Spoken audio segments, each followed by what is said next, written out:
Well, Senator James Lankford sitting here at my desk in Washington, D.C. It is Tuesday evening, about 7:30 Eastern time, working through a whole bunch of stuff still here, but still thinking about what the president's planning to do on this Iran nuclear deal.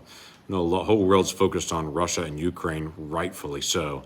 And I've had a lot of folks that have caught me and have said, hey, why don't we just do a no-fly zone in Ukraine? And then they'll pause and they'll go, I know, Russia's a nuclear power, and the United States and Russian forces going head to head over Ukraine when it's two nuclear powers does make us all hesitate. And I smile at them and say, that's correct. But I remind them as well, that's why it is so important that we do not have a nuclear Iran. And all this work that's been done to try to keep Iran from becoming a nuclear power is because Iran, the world's largest state sponsor of terrorism with nuclear weapons, changes the formula significantly there as well. That's why the Trump administration was so tough on Iran, to be able to do the maximum pressure campaign, to be able to make sure that we keep the focus on the Iranian regime and to be able to prevent them from having a nuclear weapon by keeping additional sanctions pressure there. The Biden administration immediately moved into what we call a maximum deference campaign instead of maximum pressure.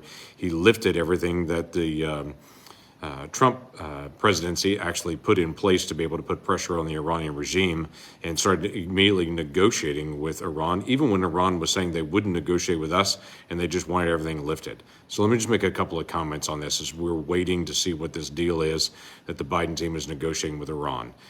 Number one, I have no beef with the Iranian people. There are a lot of great folks that are Iranians living in Iran and outside of Iran as well. It is the regime that the Iranian people live under.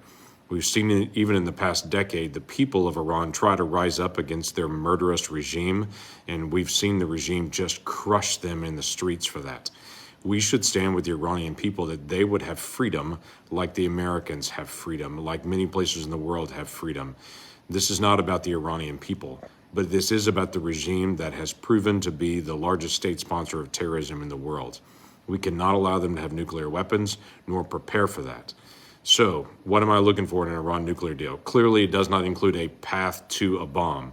That's what the Obama deal included. It had a 10-year pause, but included a path to the bomb. It cannot allow the Iranians to continue to test their missile systems, as they have done for the last several months, years now, that they have missile systems that are nuclear capable that they're testing.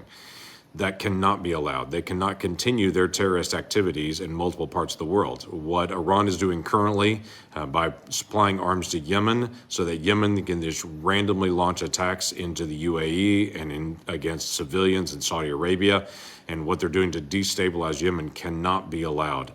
If this administration does a nuclear deal with Iran, but allows them to keep doing their terrorist activities with Hamas and with Hezbollah, and what's happening in Yemen, and to continue to advance their missile technology to be able to launch a nuclear weapon, that is an enormously bad deal. So it cannot include that. It cannot include the lifting of sanctions on leadership of Hamas and Hezbollah. It cannot include lifting sanctions on any of the individuals that were involved in the 1983 bombing of the embassy in Beirut, which clearly Iran was a part of. It cannot include any lifting of sanctions on the Iranian Revolutionary Guard Corps, which does the major terrorist activities outside and within, terrorizing their own people. It cannot include any kind of lifting of sanctions on any of the individuals within the Supreme Leader's inner core or on the Supreme Leader. It cannot include lifting of individuals who've carried out terrorist activities anywhere in the world, any decade, doesn't matter how far back it is. We've heard bits and pieces of rumors of the things that are being negotiated, interestingly enough, with Russia at the table as one of the negotiators on this deal with Iran. As we hear bits and pieces, I get more and more concerned that this is not an even better deal than what President Obama had struck, which is what the Biden team had done. It's an even worse deal than what Obama team had even struck as well. So I want to be able to make it very clear as we're continuing to be able to push back and to be able to identify the areas of weakness in all the previous nuclear deals. Iran cannot be allowed to be a nuclear power. And the sanctions that need to be there to be able to not only protect Americans, but recognize those victims of terrorism around the world, regardless of how long ago that it was. This should increase maximum pressure on the Iranian regime, and to find ways to be able to support the Iranian people that live under such oppressive leadership. So we should do a deal with Iran but it should be the right deal, and it should actually be one that actually stops their nuclear activities, shows real enforcement, shows real transparency, and doesn't allow them to continue on their terrorist activities in other parts of the region and other parts of the world. That's what a real nuclear deal should look like. So let's continue to be able to press. Keep praying for the people of Ukraine as the Russians continue to be able to press relentlessly against them. I am grateful to the Biden team that they finally stepped up and started cutting off purchasing Russian oil. That's something I've been calling on for weeks now.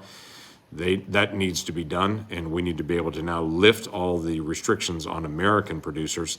Biden has said over and over again he wants to buy in America or buy made American. Great. I'm glad you want to buy made American. Let's start with American energy and make sure that we're producing American energy, and that's where we are to supply our needs. If this president shifts from buying from Russia and shifts instead to buying from Iran or buying from Venezuela, that is shifting from one murderous dictator to another one. Let's buy American in the process for our energy needs in the future. Anyway, we're paying attention to a lot of things internationally. I want to just give you a quick update and push on this issue because I'm hearing more and more that they're starting to get close to a negotiated finish with Iran. It needs to be a deal that makes sure that we keep the real pressure on that regime as well for the days ahead.